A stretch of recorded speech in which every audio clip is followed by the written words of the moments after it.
De retour dans l'Africa Newsroom, nous sommes toujours en compagnie de nos invités. Gilbert Bawara, ministre de la fonction publique, du travail et de la réforme administrative au Togo. D'Edmond Kondonou, membre de la diaspora togolaise et professionnel du bâtiment. Et puis de notre éditorialiste Daouda Tall. Ouvrons sans plus tarder notre dossier du jour.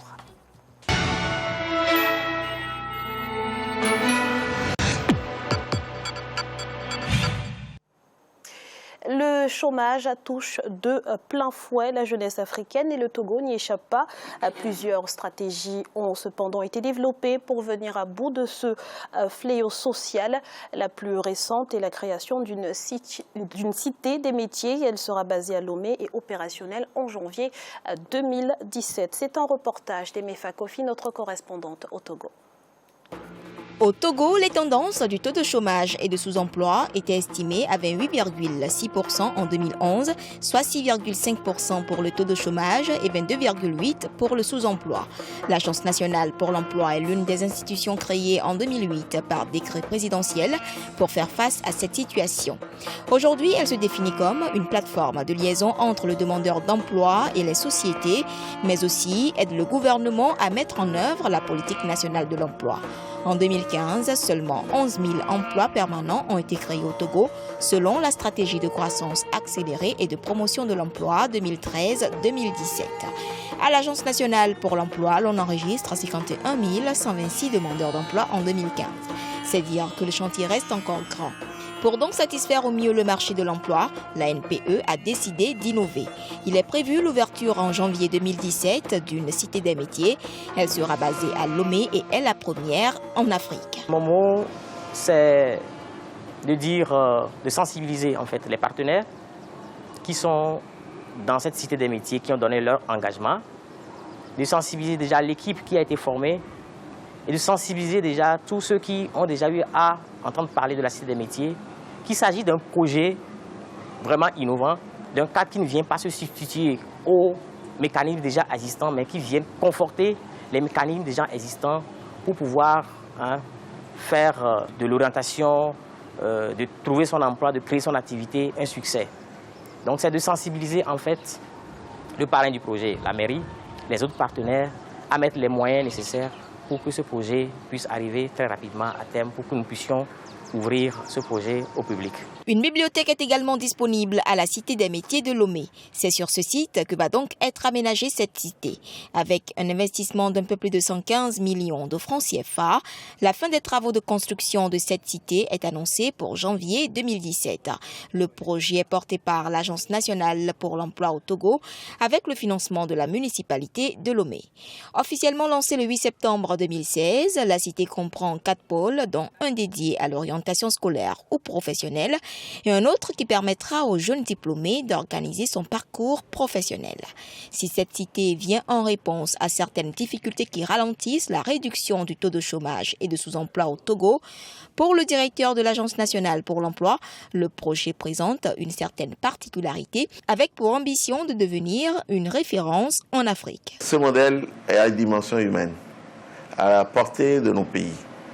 C'est la préfiguration de la décentralisation. On peut faire la décentralisation politique à petits pas, mais il faut un appui des services publics d'emploi pour que, autour d'un maire, autour d'un préfet, autour d'un gouverneur, nous puissions délivrer un accompagnement aux autorités pour faire des politiques d'emploi au niveau local, déterminer les secteurs porteurs par des enquêtes, et puis indiquer sur quoi on va former les gens, et puis finalement placer au plus juste, au plus proche du terrain, pour que les questions d'emploi soient résolues, non seulement dans les capitales au niveau central, mais vraiment au niveau du terrain, jusqu'au chef du canton qui doit être capable de gérer ces problématiques et justifier pourquoi il est élu, pourquoi on l'a nommé, pourquoi la communauté l'a désigné. Voilà la particularité de ce mouvement que nous engageons dès à présent. Au nombre des pôles que va abriter la Cité des métiers de Lomé figure celui chargé de réorienter au plan scolaire et surtout professionnel les jeunes. L'orientation scolaire, voire professionnelle tardive, étant l'une des causes principales du chômage et du sous-emploi. Tous ceux qui font les sciences humaines et les études générales de droit et d'économie ont un temps statistiquement garanti de 36 mois à 7 ans de chômage. Et pourquoi envoyer donc des jeunes vers ça? Et ceux qui font des études techniques, génie civil, ou sur les métiers, un BT en froid, tout ce qui est lié à l'artisanat, au métier, c'est sur ça. Le côté agricole est important aujourd'hui. On n'arrive pas à trouver des gestionnaires de ferme, ceux qui doivent gérer les étangs piscicoles. Donc nous avons des études qui nous confortent qu'aujourd'hui, en résumé, il faut aller vers des études plus techniques et qui garantissent d'avoir la main sur un métier. À l'agence ANPE Ciseaux-Cartigny-Konakwe, nombreux sont ces jeunes à faire des formalités pour un éventuel offre d'emploi. Jeunes diplômés ou chômeurs depuis des années, on garde espoir que le lendemain sera meilleur. Je suis étudiant en parcours licence de l'anglais littérature américaine et j'aimerais devenir un professeur d'anglais. J'espère et par là, on peut gagner un boulot. J'ai obtenu mon bac en 2012. J'ai fait le BTS, j'ai obtenu mon BTS en comptabilité et gestion des entreprises. Je suis venu ici au niveau de l'ANPE pour faire un dépôt. Je compte devenir un comptable. Le chômage a considérablement baissé au Togo, passant de 6,5% en 2011 à 3% en 2015. Par contre, le taux de sous-emploi, lui, ne cesse d'augmenter. De 22,8% en 2011, il est passé à 26% en 2015. L'Organisation internationale du travail interprète le sous-emploi comme étant une défaillance du marché du travail. Le sous-emploi est entre autres caractérisé par un revenu honoraire insuffisant et un mauvais emploi de compétences professionnelles. À ces questions de sous-emploi et de chômage, une seule alternative s'impose, selon certains spécialistes. Actuellement, ce qu'on doit demander aux jeunes, c'est d'entreprendre. La meilleure façon d'acquérir un emploi, c'est de créer soi-même cet emploi et autour de soi, employer les gens. C'est ça qui va essayer de faire développer le pays. Le Fonds d'appui à l'initiative économique des jeunes et le programme d'appui au développement à la base sont entre autres institutions mises en place par le gouvernement pour appuyer les jeunes. Adamas Koudou, lui, a bénéficié d'un peu plus de 1 million de francs CFA du Fonds d'appui à l'initiative économique des jeunes. Grâce à ce fonds, il a mis en place depuis 2013 la société Bio-Afrique Infusion, spécialisée dans la fabrication de thé naturel à base du quinqueliba. Cette société emploie entre 20 et 50 jeunes Togolais.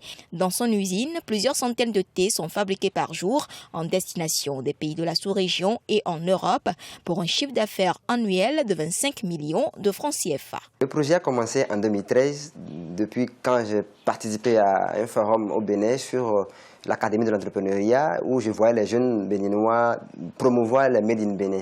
On est revenu au Togo et heureusement un nouveau fonds d'appui aux initiatives économiques des jeunes, le foyer a été mis en place et on a eu la chance donc en soumettant notre idée d'entreprise, de recevoir le soutien du foyer pour démarrer. Maintenant, nous sommes dans la 3e année d'activité. Par an, à partir de 2014, on était à 17 000 boîtes de 25 sachets, ce qui fait un chiffre d'affaires environ de 25 millions. Généralement, on a gardé ce niveau, bien maintenant qu'on est en train d'avancer de plus en plus dans cette 3e année. Au Togo, en 2015, près de 10 816 entreprises ont été créées contre 4 330 en 2012, soit une progression de 150%. Et sur ces 10 816 entreprises nouvellement créées, 7 656 sont dans le secteur du commerce, 3 063 dans les services et 97 dans le secteur de l'industrie selon le Centre de formalité des entreprises. Des résultats qui viennent conforter le Togo engagé à lutter contre le chômage des jeunes. Depuis 2014, le gouvernement s'est fixé pour objectif de réduire le taux de chômage de 0,5% par an et celui du sous-emploi de 1%, et ce, jusqu'en 2019. Monsieur Kandonou, quelle appréciation faites-vous de la politique de lutte contre le chômage menée par le gouvernement togolais? Je peux vous dire aujourd'hui que le gouvernement actuel du Togo fait des efforts. Je ne suis pas membre du gouvernement, je ne suis pas M. Bawara, mais je peux vous dire qu'ils font des efforts. Et moi, je suis pour féliciter les choses quand les choses sont bonnes. Quand les choses sont bonnes, il faut le dire. Et quand elles sont mauvaises aussi, il faut le critiquer. Il ne faut pas seulement rester dans la critique éternelle comme ça se passe chez nous. Moi, le gouvernement actuel fait des efforts. Mais comme M. Bawara, je ne savais pas qu'il sera là ce soir, il est là. C'est l'occasion pour moi de leur demander de faire encore un peu plus. Tout à l'heure, on nous a parlé de la cité des métiers. C'est une belle chose, mais ça sert à quoi? On crée on crée à chaque fois des institutions sur institutions dans nos pays. Non, ce n'est pas ça. Tout le monde sait comment on peut endiguer le problème du chômage au Togo aujourd'hui. Tout le monde le sait. Nous allons justement prendre la réponse de Monsieur le Ministre. Monsieur le Ministre, il y a une cité des métiers va donc voir le jour très prochainement à Lomé, au Togo. Quel est l'objectif justement de la création d'une telle institution? D'abord, je dois dire que personne ne peut être satisfait de la situation du chômage.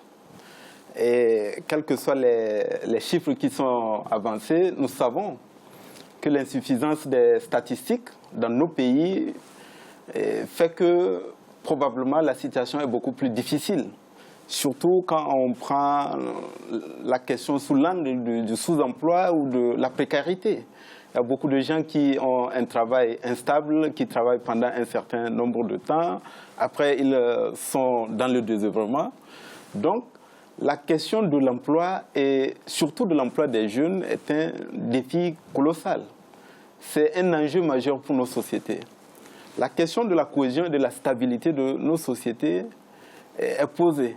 Et donc, tous les efforts au Togo, la vision et la politique du président de la République, toute l'action du gouvernement sont orientés vers deux objectifs fondamentaux. Assurer le bien-être de la population à travers l'amélioration de leur accès à tous les services et équipements de base, la santé, l'éducation, l'accès à l'eau potable, l'accès à l'électricité, mais surtout offrir de meilleures perspectives d'avenir à la jeunesse, leur permettre de s'épanouir. Comment s'épanouir si on n'a pas une activité qui permet d'avoir un revenu décent? Comment s'épanouir quand on n'a pas un emploi? Et voilà pourquoi un certain nombre d'instruments ont été mis en place. On a parlé tout à l'heure du fonds d'appui aux initiatives économiques des jeunes, le FAEJ. On aurait pu également parler du Fonds national de la finance inclusive, qui sont des instruments qui visent quoi? Deux choses essentielles. À la fois apporter un appui, y compris en termes de financement, pour aider les jeunes à développer l'auto-emploi, à créer des activités génératrices. Monsieur le ministre, justement, quel est le bilan à ce jour de ces deux instances? Le bilan est satisfaisant, mais il faut aller beaucoup plus loin. Il y a aujourd'hui des milliers de jeunes Togolais qui ont pu s'en sortir, qui sont en train de créer des entreprises, de créer de micro-entreprises grâce à l'accompagnement et aux appuis qu'ils obtiennent en raison des instruments qui ont été mis en place par le gouvernement. Je parle des deux instruments principaux que sont le FAEJ et le Fonds national de la finance inclusive. Il y a un grand problème dans nos pays, et le Togo n'est pas épargné. C'est l'inadéquation entre le marché de l'emploi, voire même entre l'économie d'un côté et de l'autre côté les filières de formation. Voilà pourquoi le président de la République et le gouvernement togolais ont décidé de créer une plus grande cohérence entre, d'un côté, les filières de formation, en mettant l'accent sur l'apprentissage, sur la formation professionnelle, sur l'enseignement technique, jusqu'au métier et à l'artisanat, qui doivent concourir à préparer les citoyens à pouvoir faire un métier, faire une activité qui leur procure un revenu et même à créer de l'emploi et faire en sorte que... Le Togo, c'est un pays qui a encore un grand potentiel agricole. C'est une niche importante d'emploi. Le Togo est en train de mettre en place des agropoles où tous les aspects de l'agriculture, de la production à la conservation, à la transformation, voire même les circuits de commercialisation, doivent permettre aux jeunes de pouvoir se lancer dans l'agriculture. À la fois, ça va assurer l'autosuffisance alimentaire et la sécurité alimentaire, mais également permettre de créer de l'emploi. Et enfin, j'allais dire que le Togo est un pays portuaire. Nous avons un atout colossal qui est le port autonome de Lomé. Voilà pourquoi d'importants investissements ont été consentis et on est en train de former également les Togolais pour qu'il y ait désormais beaucoup plus de Togolaises et de Togolais qui aient les capacités et les compétences pour pouvoir servir dans les différents métiers portuaires que nous offrons à Merci, Monsieur Lomé. le ministre. On va prendre la réaction de Monsieur Kandonou. Allez-y. Monsieur le ministre, je comprends que monsieur le ministre nous étale tout ce qu'il y a de bon. Et moi, le premier, je vous le reconnais, parce que le gouvernement actuel fait beaucoup de choses. Mais j'ai l'impression que sur certains plans, vous vous égarez. Vous vous égarez pourquoi?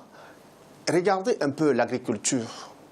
l'agriculture doit être source, la première chose à développer pour endiguer le chômage chez nous. Nous avons la chance de vous avoir, monsieur le ministre de l'administration territoriale. Alors, comment se passe la réforme agraire, la viabilisation des terres au Togo aujourd'hui? Quand on sait que le Togo est en fait divisé un peu en deux au niveau climatique. Le sud, moi je n'aime pas dire tout le sud, la partie un peu plus en deçà, bénéficie d'un climat beaucoup plus favorable pour l'agriculture. Et ceux qui sont dans la partie septentrionale ont une zone un peu aride. Alors, le ministre de l'administration territoriale pourrait nous exposer quelque chose favorisant cette répartition, permettant à ceux de la partie septentrionale d'arriver, de trouver facilement des terres, de développer leurs fermes beaucoup plus facilement. Aujourd'hui, ce n'est pas le cas au Togo. Quand les gens de la partie septentrionale arrivent dans la région des plateaux ou du Haut-Chaud-là, où la terre est un peu plus fertile, c'est difficile pour eux de s'installer, de s'implanter. Et moi, c'est ce que je voudrais voir le gouvernement actuel. C'est pourquoi j'ai critiqué un peu la cité. L'argent qu'on investit pour construire, pour faire, tout le monde sait comment ça se passe. Cet argent-là, on aurait mieux fait d'acheter des tracteurs pour développer des fermes. C'est tout simple. La chose, elle est simple. Mais on va toujours chercher loin. Et comme j'ai la chance d'avoir monsieur le ministre, je lui demanderai de porter cette voie-là à notre pays. Monsieur le ministre, très rapidement, que pensez-vous de cette proposition? Non, je crois que tout est complémentaire. La cité des métiers, c'est aussi un endroit où les jeunes peuvent s'informer. C'est aussi un instrument qui doit permettre la reconversion et le recyclage. Bon, le perfectionnement des jeunes. Le directeur général de l'ANP tout à l'heure parlait des jeunes qui étudient les matières qui ne débouchent pas sur l'emploi. Mais ces jeunes-là, il faut pouvoir leur expliquer les potentialités et les possibilités d'emploi qui existent, les aider à se recycler, à se former, à se perfectionner. Et cet endroit-là s'appelle Cité des métiers. Cela n'empêche pas que le gouvernement a investi massivement dans le secteur de l'agriculture. Messieurs, s'il vous plaît. Aujourd'hui, malheureusement, on n'a plus beaucoup de temps. On va prendre rapidement, monsieur le ministre. J'allais juste dire, le Togo est un des rares pays qui connaît l'autosuffisance alimentaire. Parce que la production vivrière a été multipliée. Dans le temps, monsieur le ministre. Dans le temps. Nous allons continuer à améliorer. Au temps du président Eyadema, oui. Mais là, actuellement, quand vous arrivez à Lomé et vous achetez une laitue ou une batavia, vous savez combien ça coûte. Non, monsieur le ministre, ça je ne serai pas d'accord avec vous. Vous savez, je vous ai félicité. Mais au temps du président Eyadema, il y a eu une réforme agraire qui a été quelque chose que tout le monde a vu. Merci, nous avons vu. Mais aujourd'hui, c'est ce que vous devez faire. On va prendre rapidement la réaction de Daouda. Daouda, qu'en pensez-vous? Monsieur le ministre, s'il vous plaît. Et cette réforme nécessite beaucoup de dialogue. Parce que le système de propriété foncière au Togo est tel qu'il faut associer la population à cette réflexion et à cette réforme. Merci, messieurs. Daouda, rapidement. Bon, très rapidement, je pense que l'essentiel a été dit, mais moi je note quand même, et ça, le Togo n'est pas une particularité à ce niveau, je recentre, puisqu'on parle de l'emploi des jeunes principalement. Et donc, la plupart du temps, la difficulté pour les jeunes, c'est d'accéder à un capital. Et vous avez cité deux fonds, le FAIEJ et le fonds de la microfinance, de la finance inclusive. Bon, voilà. Et donc, je me demande aussi, est-ce que le gouvernement prévoit un fonds de garantie? Parce que pour moi, il y a quelque chose qui est très efficace en la matière. La plupart des prêts, on sait que ces fonds-là ne sont pas si énormes en termes de dotation et ne peuvent pas financer les projets de tous les jeunes, même s'il y a des efforts importants qui sont faits. Mais un outil me semble intéressant, un fonds de garantie, puisque la plupart du temps, les jeunes qui vont voir les banques, on leur refuse le crédit et la principale raison, souvent, c'est l'absence de garantie. Est-ce que ce ne serait pas un levier complémentaire à ces deux fonds-là? C'est un levier qui est prévu dans le cadre du Fonds national de la finance inclusive. Faire en sorte que les prêts encourus par les institutions de microfinance et de microcrédit soient supportés par l'État. En contrepartie, ça permet de baisser les taux d'intérêt que les jeunes doivent payer en accédant, en prenant crédit pour investir dans la production. Mais la garantie, c'est-à-dire... Oui. Bien sûr. Le fait que l'État prenne en charge un certain nombre de frais amène ces institutions de microcrédit à baisser le taux de crédit. C'est une garantie que l'État offre pour stimuler la création d'emplois et permettre aux jeunes de prendre des initiatives, renforcer leur employabilité et surtout leur offrir des possibilités de s'épanouir. Merci messieurs pour votre participation. Nous allons à présent marquer une nouvelle pause. On se retrouve dans quelques instants pour la suite de l'Africa Newsroom. A tout de suite.